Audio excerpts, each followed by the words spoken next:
Welcome to episode 58 of Success Lemon. Each episode analyzes the joke and bright aspects of one newly released cards. Today we'll be looking at Cuban, a shaper program that is hosted on an ice when installed and allows you to gain 2 credits every time you pass said ice. Now there's a lot of credit making potential in Cuban, however, because it's in the wrong, it has 2 big limitations that cause it to be unfortunately not as good as it would be, because let's face it, 2 credits per run is pretty amazing. That's like having 2 bad publicity on a particular server. That's essentially what Cuban does. It makes runs, say you put Cuban on an ice on R&D, all subsequent R&D runs will be 2 credits cheaper, essentially, because you will be by definition you'll be passing the R&D ice that Cuban's hosted on, so you get 2 credits every time you run it. The problem is Cuban's in the wrong faction and it is a program. These are 2 really big limitations. Shapers are definitely not very well known for their run-based strategies, so it doesn't really find a natural home in here. You'd rather play Cuban in a deck with other run synergy cards, be it Anarch with the successful run viruses, or be it Criminal with the newly released cards like Paragon and Bankroll that gain you extra mileage as you make successful runs. The other problem is, even if you import Cuban into said archetypes, you face the memory problem, because Cuban does cost memory. So that means that you will have less space for other programs like Bankroll. If you're playing both Cuban and Bankroll, you have no MU left for your regular breaker suite. In Anarch, for example, if you're playing things like Yusuf and Musazi, the virus breakers, well, you gain virus counters on successful runs and you get to trigger Cuban, but those virus breakers take up a lot of memory, 2 memory each. So yeah, you just don't have the memory to run Cuban in most decks, and that's the big problem. It has a fairly high payout ceiling. Cuban's a pretty good card, but you can't play it in the decks that want it the most, which is such a huge pity. Now, I'd like to spend a bit of time focusing on the rules aspect of Cuban, specifically when exactly does Cuban trigger. The exact card text is whenever you pass the host ice, passing ice. When does passing ice happen? Well, ignore that. Passing ice happens on step 4 of the timing structure of a run chart. That is when the runner passes the ice. Now, what you see in the middle of your screen is the card Brahman. Brahman triggers whenever an encounter with a piece of ice ends.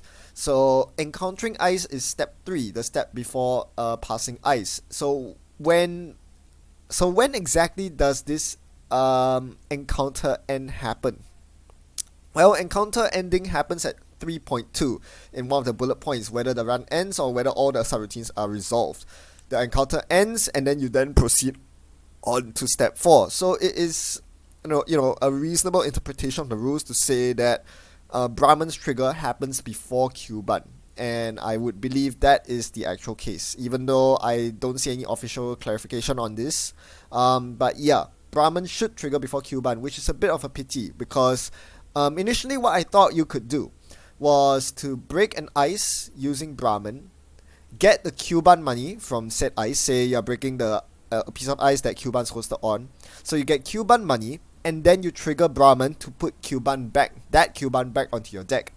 So that would be a pretty cool interaction, because that essentially means that you get 2 credits off your Cuban before it returns back to your stack, where you can then re-host it on another piece of ice. That seemed like a pretty cool interaction, and I thought it would work because they both share the same trigger. I initially thought that encounter ending is the same as ice passing, but clearly, as you see on your screen, ice passing happens after encounters end. So because of that, Brahman will always trigger before Cuban. So if you return Cuban to your stack with R&D, which you still can, unfortunately you will not get the Cuban money if you just pass the ice that Cuban was hosted on.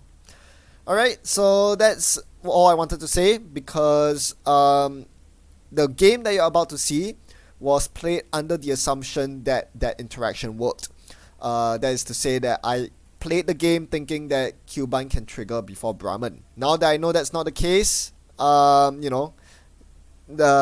that in mind as you watch the video, because I think there will be a couple of triggers where I get Cuban money before returning Cuban to the stack, and that's not correct, right? So that's all I want to say. Let's just hop straight into the game right now.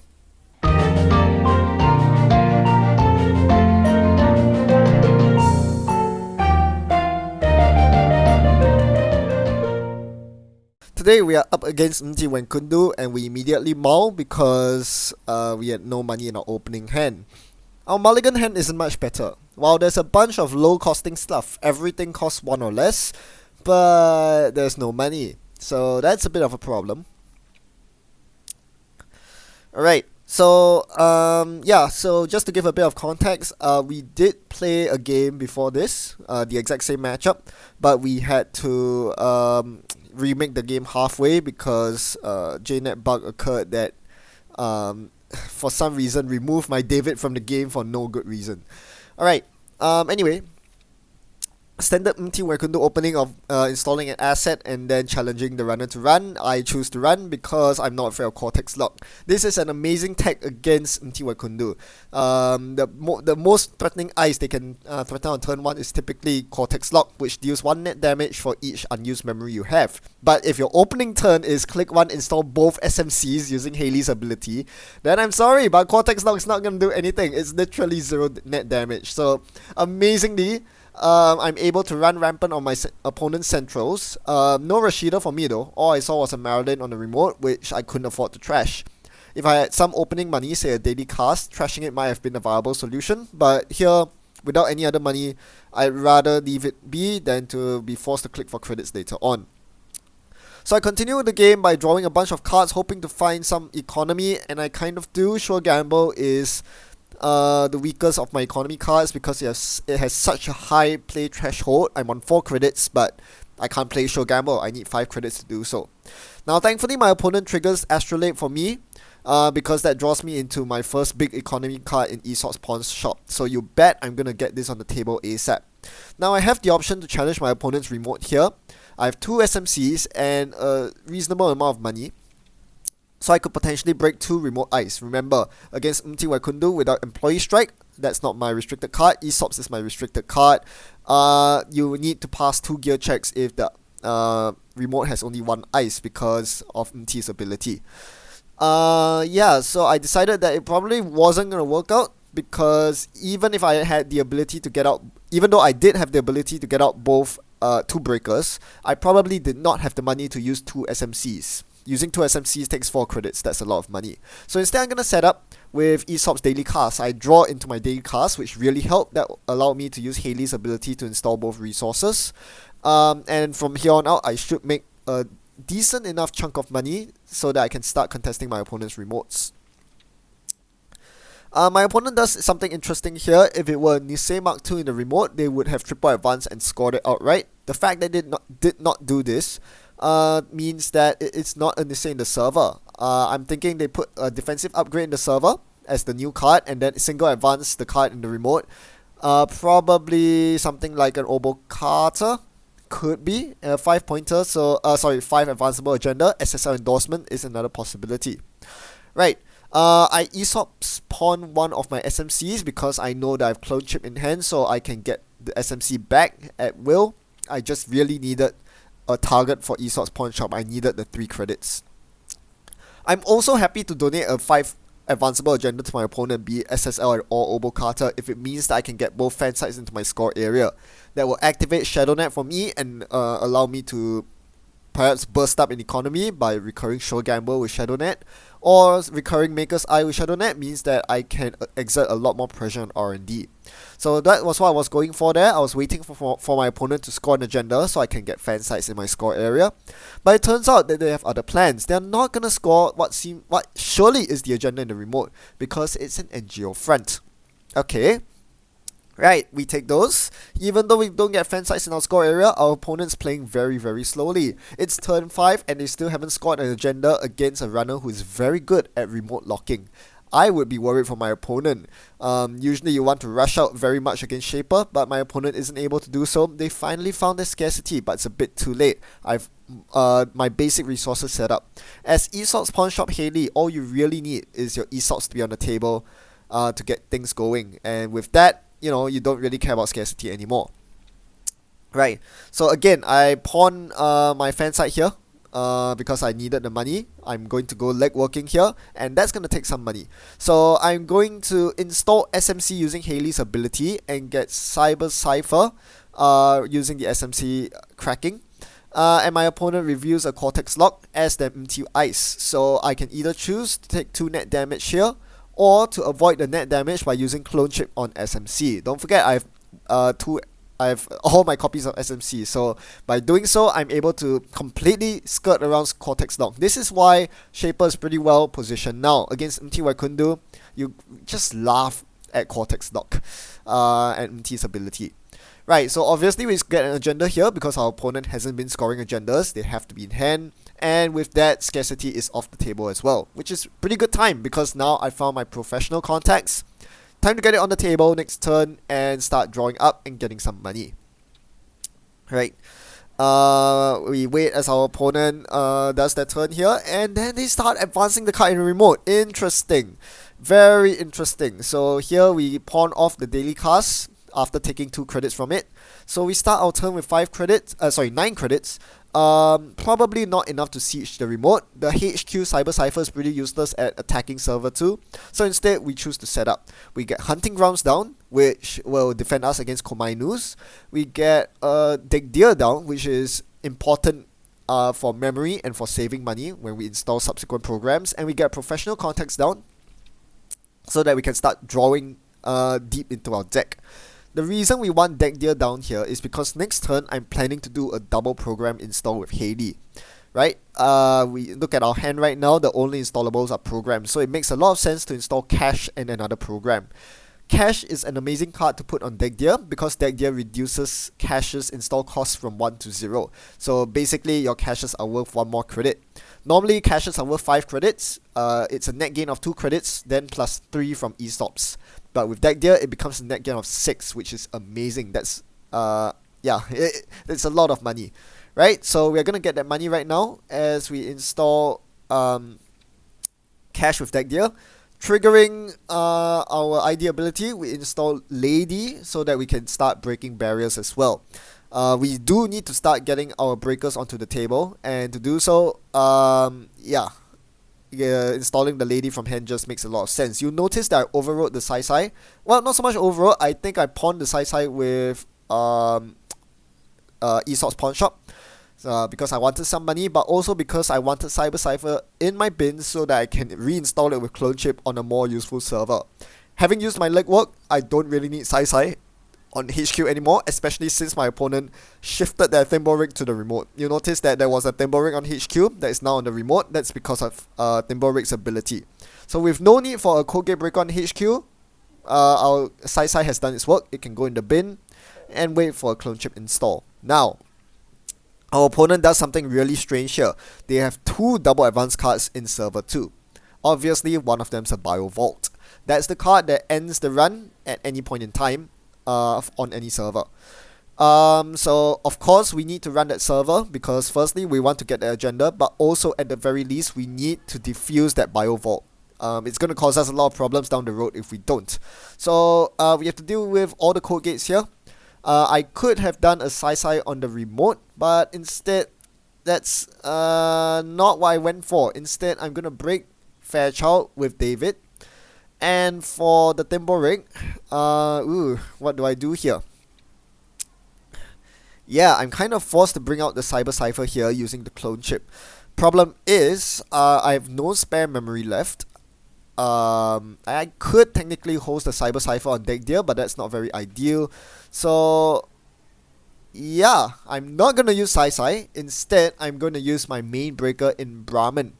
Where did that Brahmin come from? Who knows? All that matters... Okay, it came from the SMC. So, I popped my SMC for the Brahmin. And just had enough money to get through the Thimble Rig. As my opponent swaps the Thimble Rig back onto HQ, seeing that my Cyber Cipher is gone. That's very annoying. Right, so we have Brahmin installed. So our main breaker's in play. And we had to return one of our programs back onto the top of our stack. And yeah, we returned David back to the top of our stack with Brahman. So that's the combo that Brahman Haley typically uses. You use Brahman to break the lower strength ice, strength 4 and below. And for strength 5 and above ice, like Fairchild 3 on our remote here, we use David to break it. And what this allows us to do is it allows us to refresh our David time and time again, because Brahman keeps putting it back onto the top of the stack, meaning that we can potentially recur it indefinitely. Right, our opponent shows us an empty Wekundu ice in the inside our server 2. We can choose to jack out here because it's not the outermost ice, and we choose to do so. With no credits remaining, we can't really threaten breaking anything at all except for a barrier. And the barrier must be strength 3 or less. That way we can break it with Lady for free. Anything else will be subject to face check punishment, and we don't want that. So we were forced to jack out there, meaning our opponent gets to keep that Bio Vault and gets to score the Nisei Mark II here. The worst part is they were running Clones Are Not People as well, which means that they are now suddenly at 3 points with a Nisei token. The game just turned on its head just like that. Initially I was in the lead, but because I couldn't contest that server 2 at all, I was just too poor, now my opponent is squarely in the lead. All they need to do is to score 2 small agendas, 2-point agendas to win the game, and they have a Nisei token that helps them do that. So I needed to quickly assemble all my money and all my, all parts of my engine, and that includes the Beth Kurain Chang, which should hopefully feed me some drip credit over the course of the game. As our opponent goes for an install double advance on the remote, I think we have to start attacking. Thankfully, we do have David on the table to break the Fairchild, and we have a cash to pawn to Aesop's. So now we have a fairly decent 7 credits to work with. As I mentioned, we have to run that remote. Even if it's a bluff, at the very least we need to force out the Bio Vault here. So we are going to draw a bunch of cards with Diesel. And here we see a bunch of useful programs in Cuban and Cash, which we'll immediately play. And immediately use, so that gives us a good number of credits and gives us an Aesop's target for next turn. I'm ignoring the remote here, instead choosing to Maker's Eye R&D here. What this does is it allows me to recoup the Maker's Eye play costs with Cuban, because Cuban gives me my 2 credits back. I break Cuban here, I break the Thimble Rig here with Brahman, and I make the mistake of putting the Cuban on my stack after the Cuban trigger. So this is what I was talking about in the earlier PowerPoint slide. By right, Brahman should trigger first. So if I put Cuban on my stack with Brahman, I wouldn't get the 2 credits from the Cuban because it's now on the top of the stack. It misses its trigger. Anyway, we move on and we hit a Cortex Knock, which potentially does 2 net damage. I allowed my opponent to fire it here because I have no good way of breaking it.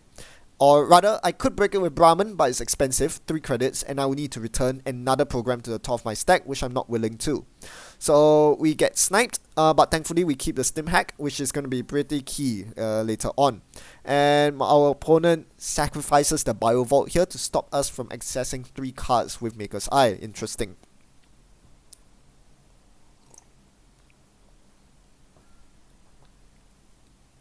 Right, so Bio Vault is pretty flexible in that regard.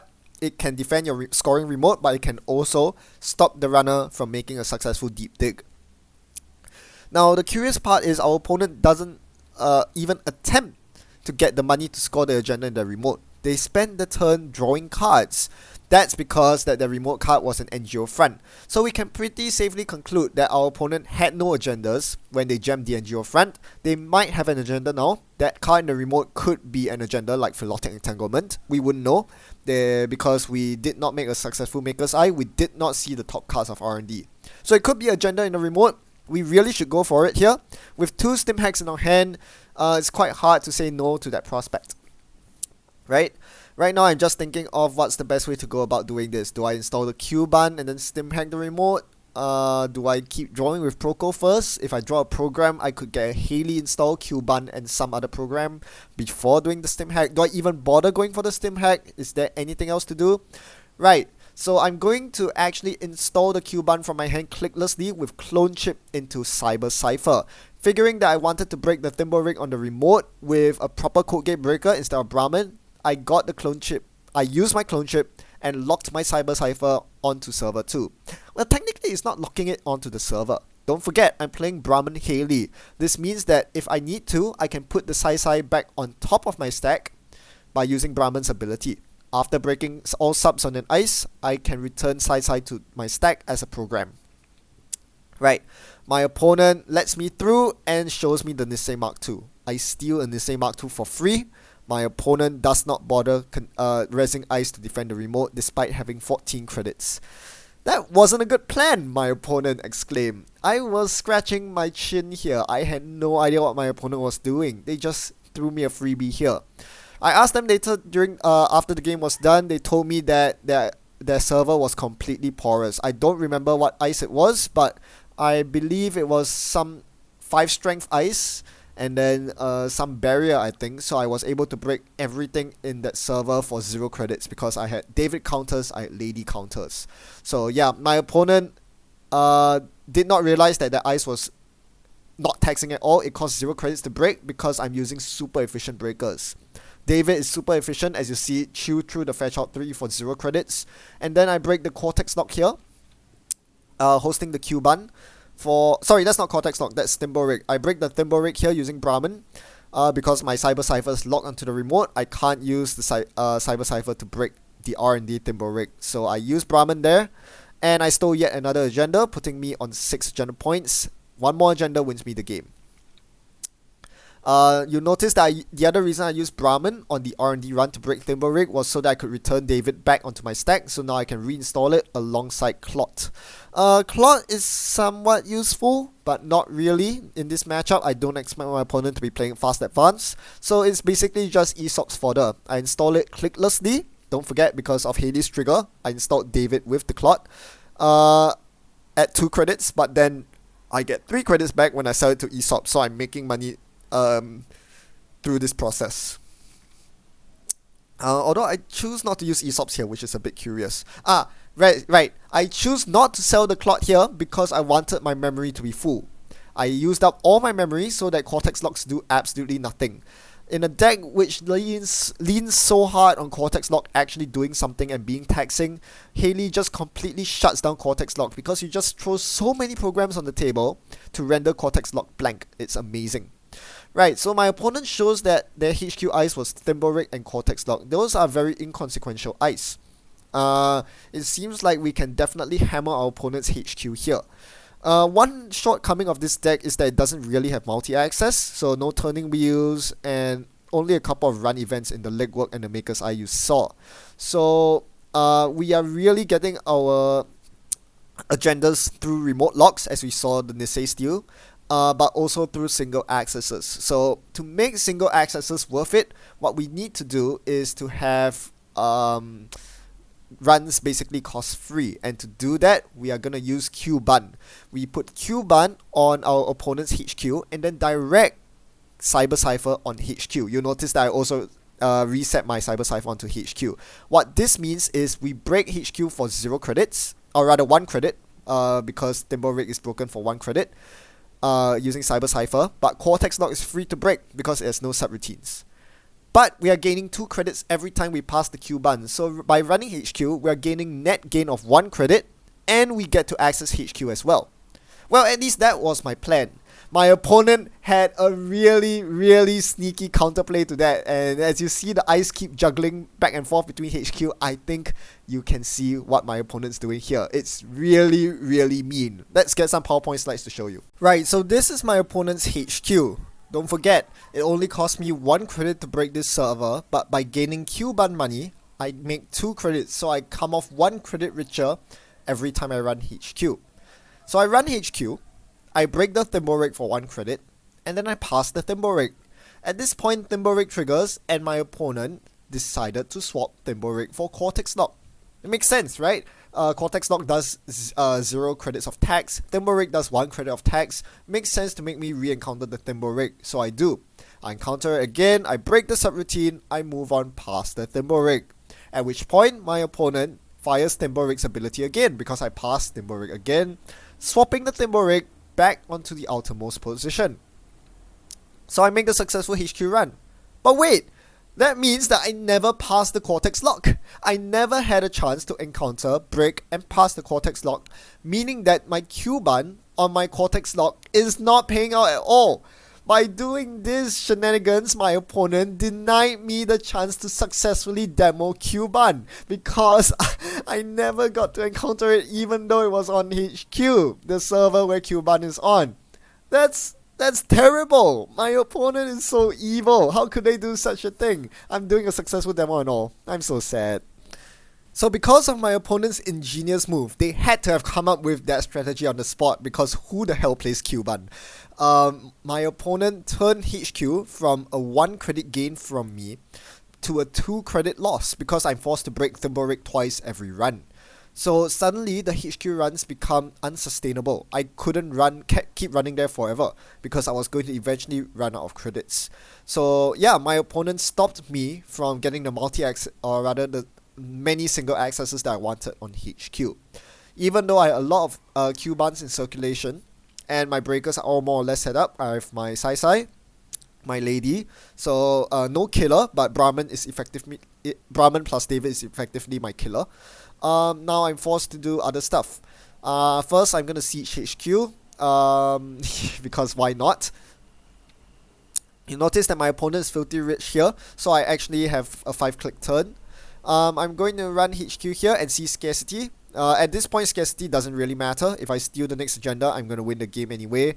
And might as well just drop the daily cast here. Even though it's through scarcity, it's still a net gain of money, especially if you consider that I'm going to sell it to ESOPs after that. I do need every single credit I can get at this point, simply because my opponent's being really evil with denying me Cuban triggers. Right, so the game continues on. I know that as long as I keep running HQ once or twice every turn and I lock my opponent's remote, there's no reason I'll lose. Because as my opponent keeps drawing cards here, surely they'll start drawing into agendas. So the agendas must either go into HQ or into the remote. If my opponent's not installing over the Maryland campaign, the agendas must be in hand, and sure enough, I access the winning brain trust eventually. I think you agree with me that this was a very successful game. And here's why. Cuban Haley works very well because Haley's rig is just so insanely efficient. You are able to break more. You saw my opponent's ice just completely fold to my breaker suite once I got set up. Most of the ice were broken for less than 2 or 3 credits, which was amazing. That allowed me to play much more aggressively and spend more clicks than usual running, which means more potential for Cubans to fire. And that's the amazing thing. Instead of using multi-access cards, why not just run more often? The thing about multi-access cards is that while more and more of them have been printed over the expansions, none of them particularly stand out as being good.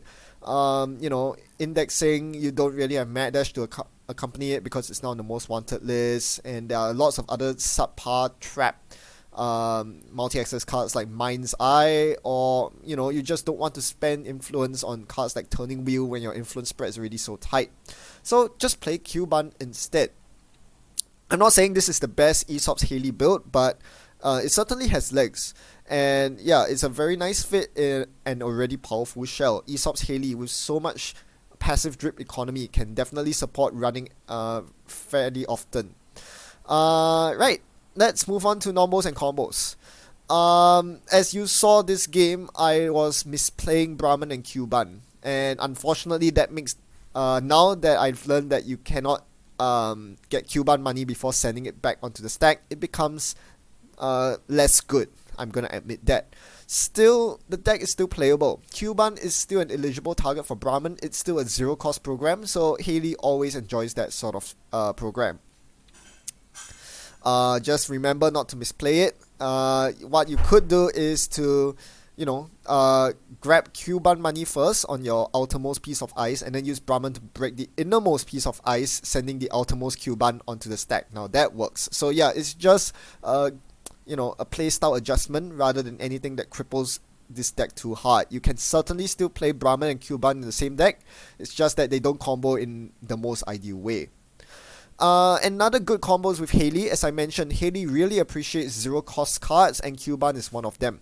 You saw this game, I was able to install Cuban clicklessly most of the time because it came as a complimentary install off of another program install, be it Cash or one of my other breakers.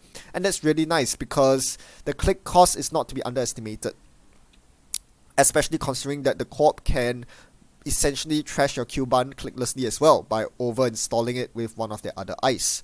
Speaking of which, that is one of the nice counters that corps have to your Cuban. If they find that you're getting too much money, well, they'll just override their ice instead, and that could be a problem if your Cuban is hosted on a cheap gear check ice. So don't do that. Don't put Cuban on cheap gear check ice, because the corp will just overwrite it. Put it on more expensive ice that the corp is not that willing to overwrite. Now, there are some Cuban targets that are better than others. The best Cuban target out there that the corps don't actually want you to know about, and most people actually don't see coming, is actually Architect. Because Architect cannot be trashed even by the corp. So what this means is, once the corp reses even a single Architect, all you need to do as the runner is to pile all your Cubans on the same Architect. There's nothing that restricts you from having multiple Cubans on the same piece of ice. This is generally a bad idea, because once you put 2 Cuban on the same ice, the corp will simply overwrite said ice, but they can't do that with Architect. With 3 Cubans on Architect, you basically get 6 bad publicity on the server, and the corp can't do jack shit about it. It's an amazing, amazing counter to Architect, and I hope I get to see this in action someday.